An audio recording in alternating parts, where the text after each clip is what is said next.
Friends, स्वागत है आप सभी का हमारे चैनल स्मार्ट वर्क एजुकेशन में।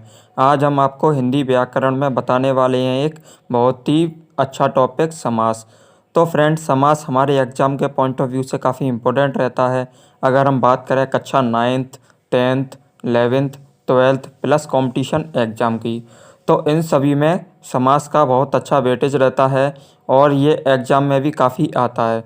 तो फ्रेंड, हम अपनी वीडियो में ट्रिक के माध्यम से आपको समास की परिभाषा प्लस समास के उदाहरण सब कुछ अच्छे से समझाएंगे। तो आप हमारी वीडियो को अंत तक ज़रूर देखें।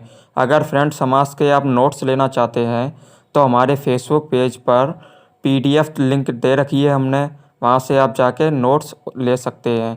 अगर फ्रेंड आप हमारे फेसबुक पेज पर नहीं जुड़े हैं तो हमने डिस्क्रिप्शन बॉक्स में फेसबुक लिंक दे रखी है, वहाँ से आप फेसबुक पेज पर पहुँच सकते हैं आसानी से। अब हम समझाते हैं समास होता क्या है।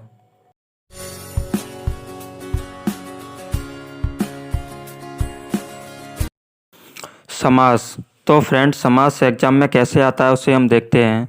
समास किसे कहते हैं, ये कितने प्रकार के होते हैं, उदाहरण से समझाइए। तो फ्रेंड, ये एग्जाम में काफ़ी बार आता है और 2 से 3 नंबर मार्क्स में ये पूछ लेते हैं कि समास किसे कहते हैं, ये कितने प्रकार के होते हैं। देखते हैं परिभाषा के द्वारा। समास, दो या दो से अधिक पदों के मेल को हम समास कहते हैं। क्या फ्रेंड, दो या दो से अधिक पदों के मेल को हम समास कहते हैं। यदि दो या दो से अधिक वर्ड होते हैं उसे हम बोलते हैं संधि। अब हम देखते हैं समास कितने प्रकार के होते हैं। तो समास मुख्यतः फ्रेंड 6 प्रकार के होते हैं। कितने प्रकार के होते हैं? 6 प्रकार के। तो ये फर्स्ट है हमारा तत्पुरुष समास, दूसरा है अव्ययी भाव समास, तीसरा है कर्मधारय समास, चौथा है दिग्गु समास, पांचवा है द्वंद्व समास, छठवा है बहुव्रीहि समास। तो ये फ्रेंड एग्जाम में काफ़ी बार आते हैं, इनको आप ध्यान से समझिए। तो हमारा फर्स्ट था तत्पुरुष समास। क्या था फ्रेंड? तत्पुरुष समास। इसे हम देखते हैं। जिस समास में कर्म से लेके अधिकरण तक की विभक्तियों का लोप होता है एवं प्रथम पद प्रदान होता है, उसे हम तत्पुरुष समास कहते हैं। क्या फ्रेंड? जिस समास में क्रम से लेके अधिकरण तक की विभक्तियों का लोप होता है उसे हम तत्पुरुष समास कहते हैं और इसमें प्रथम पद भी प्रदान होता है। प्रदान में प्रथम पद इम्पोर्टेंट रहता है, जैसे हम एग्जाम्पल के द्वारा आपको समझाएंगे। तो ये परिभाषा क्या थी कि जिस समास में क्रम से लेके अधिकरण तक, मतलब इसमें क्रम इम्पोर्टेंट रहेगा। एग्जाम्पल में हम देखते हैं उदाहरण में समासिक पद है राजपुत्र। तो इसका समास विग्रह क्या होगा फ्रेंड? राजा का पुत्र। क्या होगा? राजा का पुत्र। तो इसमें क्या है? राजपुत्र। तो राज क्या हो जाएगा फ्रेंड? प्रथम पद। तो प्रथम पद क्या हो गया? प्रधान हो गया, क्योंकि पुत्र किसका है? राजा का। किसका है फ्रेंड? राजा का। पुत्र किसका है? राजा का। तो ये राजा हो गया इसमें प्रधान। तो प्रथम पद हो गया हमारा प्रधान। और फ्रेंड विभक्ति आ गई का, से, में, के, ये सब। तो फ्रेंड राजपुत्र, राजा का पुत्र, प्रधान पद है इसमें राजा। तो हम इसको बोलेंगे तत्पुरुष समास। हमारा अगला है पद मुक्त। तो इसका होगा पद से मुक्त। तो इसमें पद मुक्त बोल रहा है, तो पद मुक्त बोल रहा है मतलब पद से मुक्त। प्रथम पद क्या था? पद। प्रथम जो पद था, प्रधान पद था, वो था पद।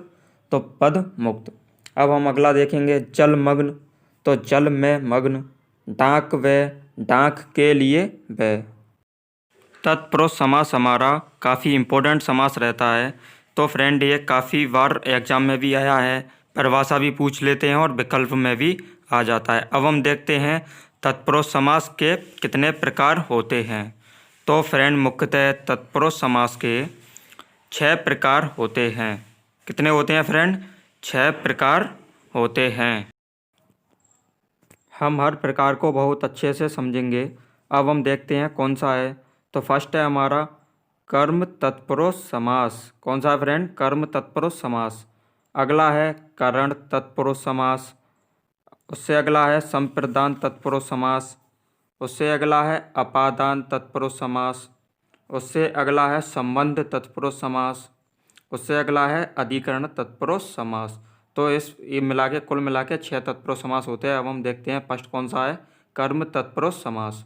तो इसकी परिभाषा है फ्रेंड, जिस समास में कर्म कारक की विभक्ति को लोप होता है उसे हम कर्म तत्पुरुष समास कहते हैं। तो फ्रेंड क्या है, जिस समास में कर्म कारक की विभक्ति को का लोप होता है उसे हम कर्म तत्पुरुष समास कहते हैं। क्या बोलते हैं, कर्म तत्पुरुष समास।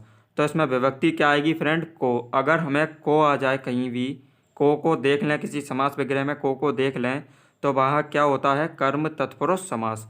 तो फ्रेंड मान लो किसी एग्जाम्पल में आ गया कि को लगाए बीच में, तो उसको हम बोलेंगे कर्म तत्पुरुष समास। अब हम उदाहरण के द्वारा आपको कर्म तत्पुरुष समास समझाएंगे। तो हमारा जो उदाहरण है तो उसका समासिक पद है पहला यश प्राप्त। क्या है फ्रेंड, यश प्राप्त।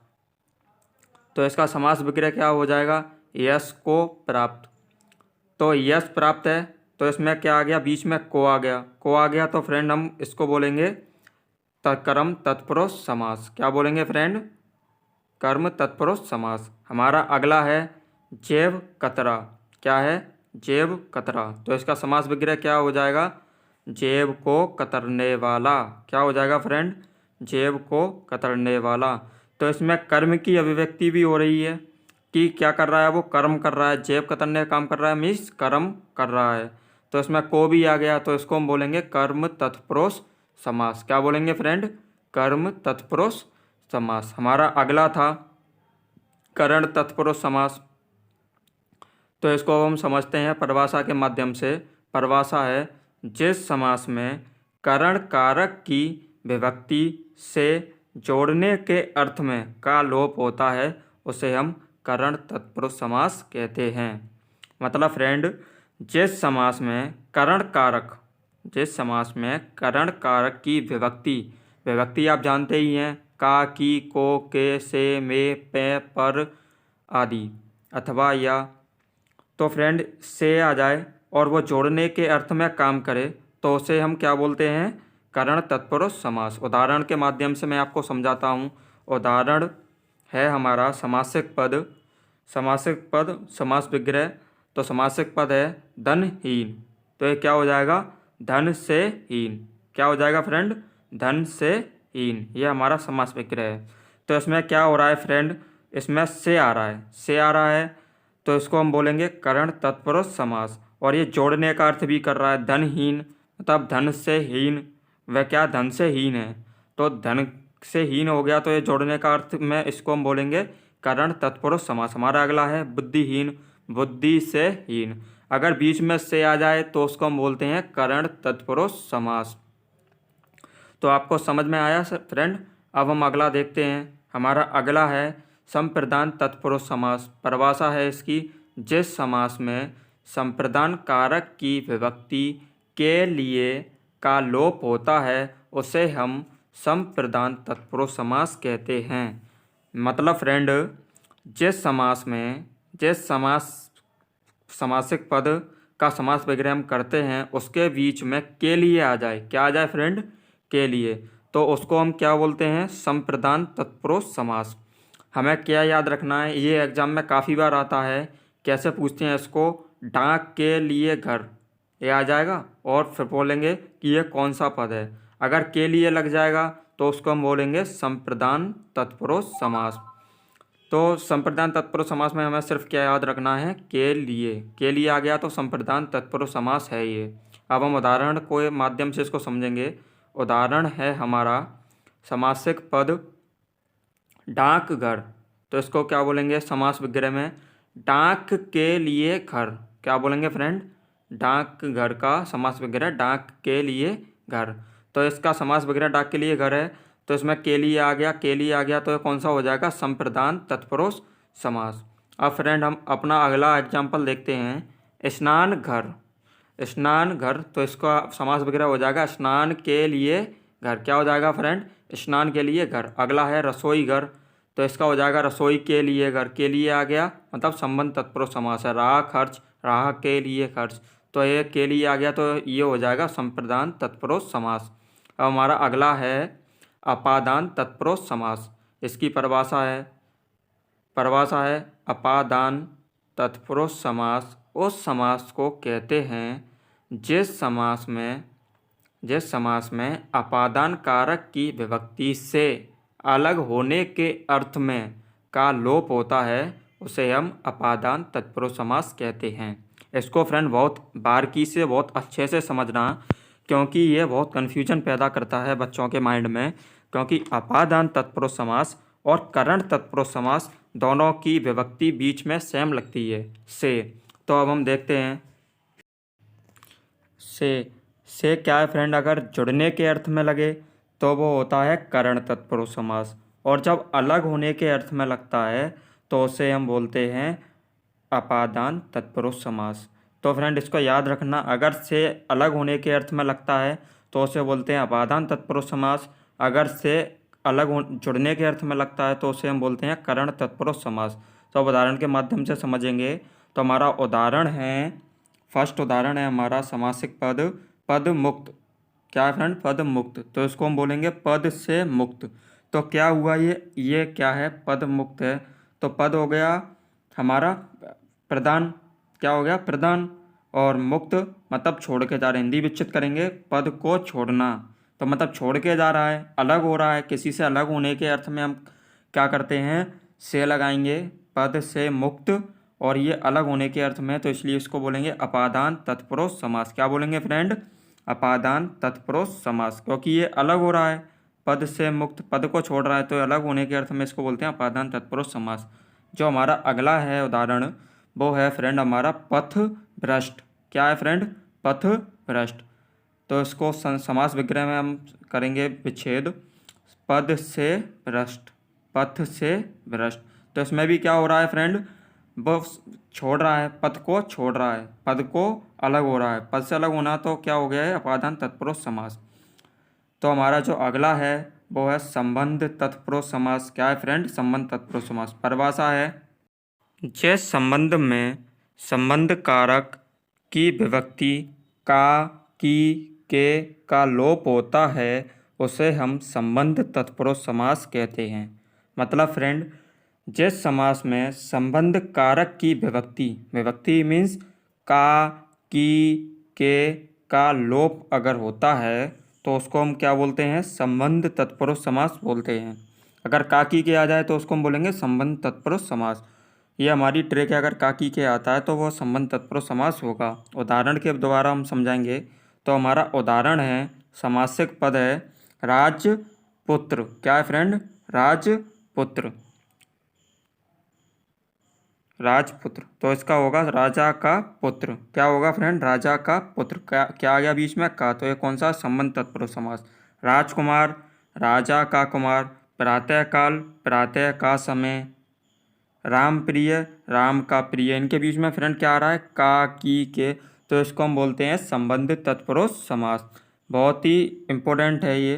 अब हमारा अगला है अधिकरण तत्पुरुष समास। तो इसको हम देखते हैं परिभाषा के माध्यम से। जिस समास में अधिकरण कारक की विभक्ति में, पे, पर का लोप होता है उसे हम अधिकरण समास कहते हैं, अधिकरण तत्पुरुष समास कहते हैं।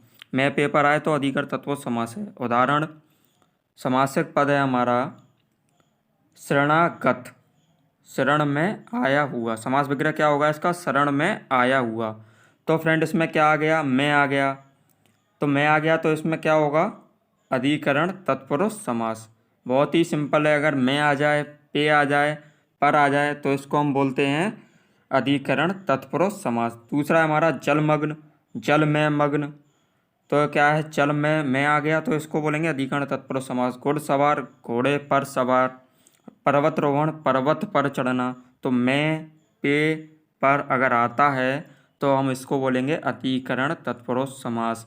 यह काफ़ी इम्पोर्टेंट है, एग्जाम के पॉइंट ऑफ व्यू से इम्पोर्टेंट रहती है। तो फ्रेंड अब इनको दोबारा ट्रिक के माध्यम से आपको बताता हूँ। तो हमारा फर्स्ट है कर्म तत्पुरुष समास। तो अगर इसके बीच में को आ जाता है तो इसको हम बोलते हैं कर्म तत्पुरुष समास। अगर से आ जाए, से आता है तो हम इस जोड़ने के अर्थ में आता है तो इसको बोलते हैं करण तत्पुरुष समास। के लिए अगर आता है तो इसको हम बोलते हैं संप्रदान तत्पुरुष समास। से अगर आ जाए अलग होने के अर्थ में तो इसको बोलते हैं अपादान तत्पुरुष समास। का, की, के आ जाए तो इसको बोलते हैं संबंध तत्पुरुष समास। अगर मैं, पे, पर आ जाए तो इसको हम बोलते हैं फ्रेंड अधिकरण तत्पुरुष समास। ये एग्जाम में काफ़ी बार आता है, कंपटीशन में तो अक्सर आता ही है। तो इससे क्या कन्फ्यूजन पैदा होता है बच्चों के मन में कि ये कौन सा तत्पुरुष समास है। तो आप इन 6 वर्डों को अगर याद रखेंगे तो आप हमेशा एग्जाम में कभी भी इसको गलत नहीं कर पाएंगे और अपने फुल मार्क्स ला सकेंगे। तो बहुत ही इम्पोर्टेंट से है, इसको ध्यान से देखिए। अब हमारा अगला समास है अव्ययी भाव समास। कौन सा है फ्रेंड? अव्ययी भाव समास। तो इसको हम परिभाषा के माध्यम से समझते हैं। परिभाषा है हमारी, जिस समास में प्रथम पद अव्यय होता है एवं प्रधान होता है उससे हम अव्ययी भाव समास कहते हैं। समास होने के बाद बना हुआ समासिक पद, अच्छे से समझना, समास होने के बाद पद बना हुआ समासिक पद अवयव की तरह कार्य करता है। तो फ्रेंड क्या समझे आप? अगर समास में प्रथम पद अवयव होता है, अगर प्रथम पद अवयव, अवयव में मतलब हट ही जाए, वो अवयव हो जाए, और जो प्रधान होता है, प्रधान भी होता है और हट भी जाता है। इसको मैं एग्जाम्पल के द्वारा आपको समझाऊंगा। प्रथम पद अवयव हो जाता है और प्रधान होता है, उसे हम अव्ययी भाव समास कहते हैं। क्या बोलते हैं उसको हम? अव्ययी भाव समास। उदाहरण है यथा नियम, तो इसको हम बोलेंगे समास विग्रह में नियम के अनुसार। तो प्रथम पद क्या था फ्रेंड? यथा। तो अब यथा हमारे समास विग्रह में नहीं आ रहा, यथा की जगह क्या हो गया? अनुसार। यथा नियम, तो उसका जो दूसरा पद है वो हो गया प्रधान। नियम क्या हो गया? प्रधान। तो इसका समास विग्रह क्या हुआ? नियम के अनुसार। क्या हुआ फ्रेंड? नियम के अनुसार। तो प्रथम जो पद था अवयव हो गया, और जो दूसरा पद था नियम, उसके हमने बनाया नियम के अनुसार। हमारा अगला है यथाक्रम, क्रम के अनुसार। तो इसमें भी प्रथम पद अवयव हो गया, तो इसको हम बोलेंगे क्रम के अनुसार।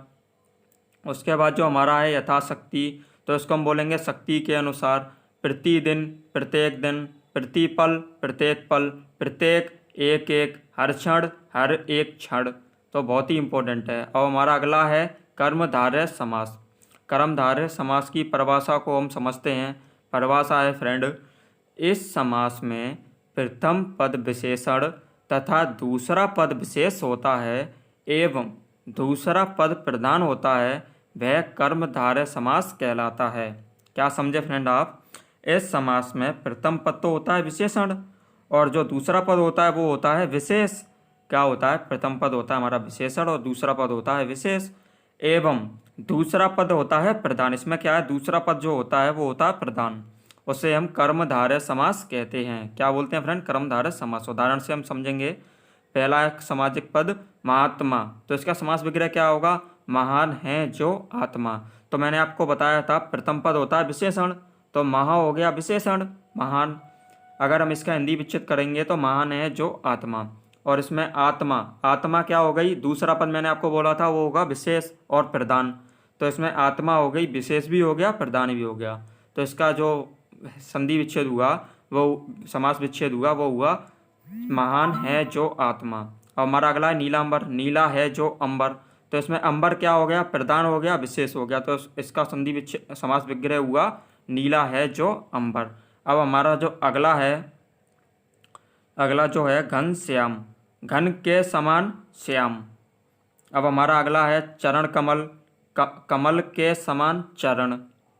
तो ऐसे फ्रेंड ये कर्मधारय समास काफ़ी इंपॉर्टेंट है एग्जाम के पॉइंट ऑफ व्यू से। इसमें क्या प्रथम पद होता है विशेषण और दूसरा पद होता है विशेष और प्रधान। तो इसको हम बोलते हैं कर्मधारय समास। अगला है चंद्रमुख, चंद्रमा के समान मुख। अगर चंद्रमा के समान मुख है इसका, क्योंकि मुख आ गया, मुख हो गया विशेष, विशेष, तो इसको हम बोलेंगे कर्मधारय समास। तो हमारा जो अगला है काफ़ी इम्पोर्टेंट है दिग्गु समास। कौन सा है फ्रेंड? दिग्गु समास। इसकी परिभाषा देखते हैं। परिभाषा है, जिस समास में प्रथम पद संख्यावाची एवं दूसरा पद प्रधान होता है उसे हम क्या बोलते हैं? दिग्गु समास कहते हैं। मतलब फ्रेंड जिसमें प्रथम पद तो संख्यावाची होता है और दूसरा पद क्या होता है? प्रधान होता है। दूसरा पद इंपॉर्टेंट होता है और प्रथम पद संख्यावाची होता है। तो अगर ऐसा आ जाए तो हम उसे बोलेंगे दिग्गु समास। अब हम उदाहरण के माध्यम से समझते हैं। हमारा समासिक पद है पंचवटी, इसका समास विग्रह हो जाएगा 5 वृक्षों का समूह। क्या हो जाएगा फ्रेंड? 5 वृक्षों का समूह। तो हमारा समासिक पद था पंचवटी, पंच लगा है तो ये क्या है, संख्यावाची, और बटी क्या है, प्रधान है। तो क्या हो गया, पंचवटी दिग्गु समास। तो इसका समास विग्रह क्या हुआ, 5 वृक्षों का समूह। तो 5 आ गया, तो ये क्या हो गया, दिग्गु समास। ये कई बार एग्जाम में ऐसे पूछ लेते हैं विकल्प में, पंचवटी किस समास का उदाहरण है, तो हम बोलेंगे इसको दिग्गु समास का। अब है नवरात्रि, 9 रातों का समूह। नव क्या है, संख्यावाची है, रात्रि क्या है, प्रधान है। तो समास विग्रह क्या हो जाएगा, 9 रातों का समूह। अब जो हमारा अगला है वो है सप्त ऋषि। क्या है फ्रेंड, सप्त ऋषि। तो इसको समाज क्या है, सप्त क्या है, संख्यावाची है, तो इसका समास विग्रह क्या होगा, 7 ऋषियों का समूह। इसमें पीछे क्या फ्रेंड, समूह लगता है। अगर समूह लगा भी अगर आपको दिख जाता है समास विग्रह, तो उसको हम बोलते हैं दिग्गु समास। तो अगर समूह दिख जाए और आगे संख्यावाची दिख जाए और दूसरा जो पद हो वो प्रधान हो, तो उससे हम बोलते हैं दिग्गु समास। अगला है त्रिभुज, 3 भुजाओं का समूह। इसका समास विग्रह है 3 भुजाओं का समूह। त्रि लग गया तो ये क्या हो गया, संख्यावाची, संख्यावाची हो गया तो ये हो गया दिग्गु समास। तो ये काफ़ी इम्पोर्टेंट समास था और ये समास में कई बार पूछा जाता है। अब जो हमारा इम्पोर्टेंट आएगा वो है हमारा द्वंद्व समास। कौन सा है फ्रेंड, द्वंद्व समास। परिभाषा है इसकी, जिस समास में दोनों पद प्रधान होते हैं, याद रखना फ्रेंड, जिस समास में दोनों पद प्रधान होते हैं और दोनों पदों को जोड़ने वाले योजक शब्दों और तथा अथवा या का लोप होता है, उसे हम द्वंद्व समास कहते हैं। क्या कहते हैं फ्रेंड, द्वंद्व समास कहते हैं। समझना बहुत अच्छे से। इसमें क्या रहता है, दोनों पद तो रहते हैं फ्रेंड प्रधान, इंपॉर्टेंट रहते हैं। जो दोनों पद रहते हैं वो रहते हैं इंपॉर्टेंट, और जो इनके बीच में जो समास विग्रह बनता है उसके बीच में लगता है और तथा अथवा या।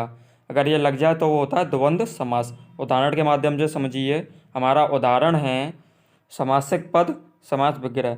पहला है माता और डैश पिता। क्या है, माता डैश पिता।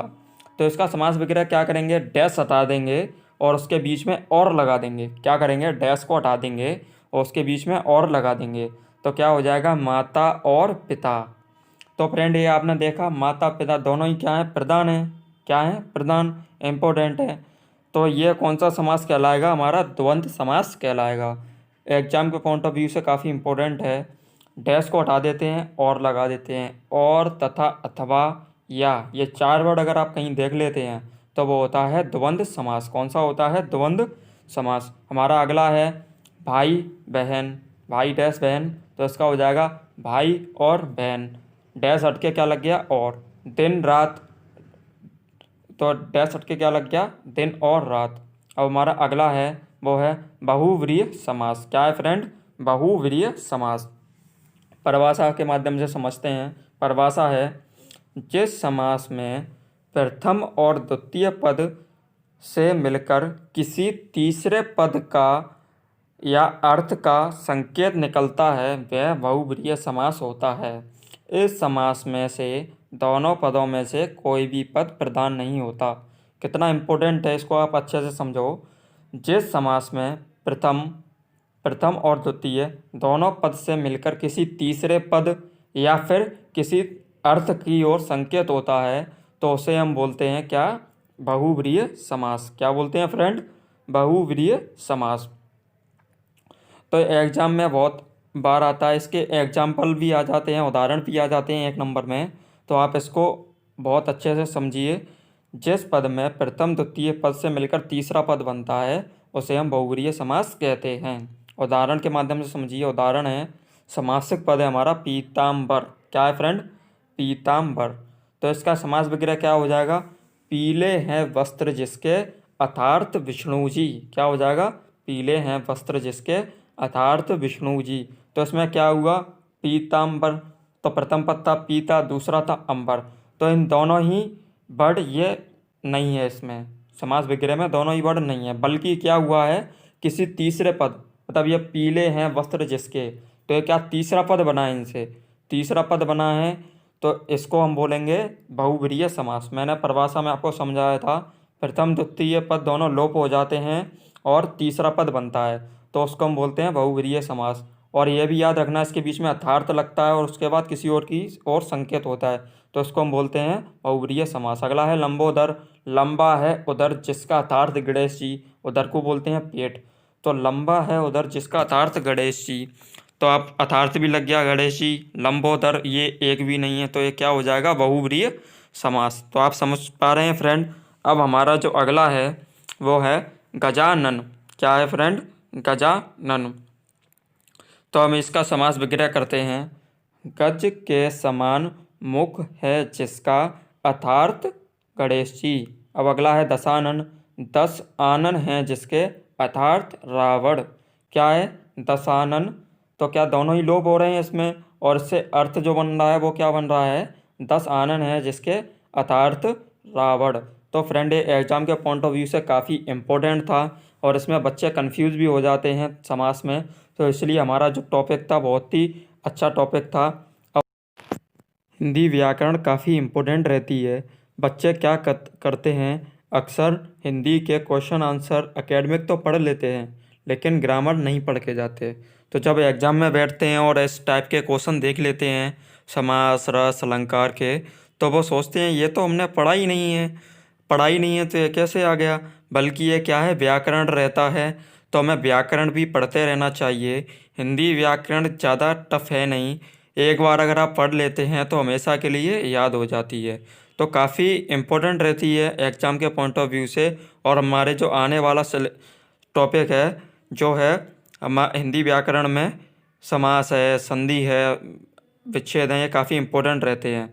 तो फ्रेंड अगर आपको हमारी वीडियो पसंद आई हो तो लाइक करें, शेयर करें, सब्सक्राइब करें और बेल आइकन को दबाएं। Thank you.